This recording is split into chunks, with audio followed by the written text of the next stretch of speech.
Plays a role in the dryness of Southern California this past winter. It doesn't really affect the Santa Ana wind, so it's not like La Nina causes this directly, but it does likely play a bit of a role. Let's break down what La Nina actually is. So La Nina is when the trade winds, which blow from east to west along the equator, it's when they go stronger than normal and they push all the warm water off the top of the Pacific towards the west. When that happens, of course, something has to take the place of the warmer water that was sitting here along the equator in the eastern Pacific. It's called upwelling. So then we have cooler than normal water that's sitting here along the equator in the Pacific, and that does impact weather patterns.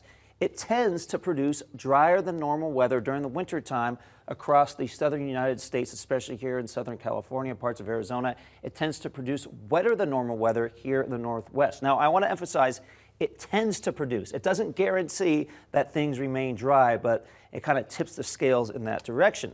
So let's actually break down what the Climate Prediction Center is predicting 8 to 14 days from now. And you can see, unfortunately, it is a dry forecast. They're leaning dry for much of California, including Southern California.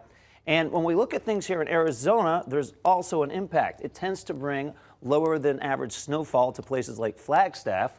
And when we look at Flagstaff winters, you can see there was actually 1 out of 3 winters where it was above normal for snowfall in Flagstaff, 115 inches, but 2 out of 3 times it was below normal snowfall in Flagstaff for the past 3 La Ninas. So these are things we look at, their tendencies, they kind of tell us which way things are leaning. So La Nina tends to lean dry in Southern California, so that's likely one of many ingredients producing this bad combination of events.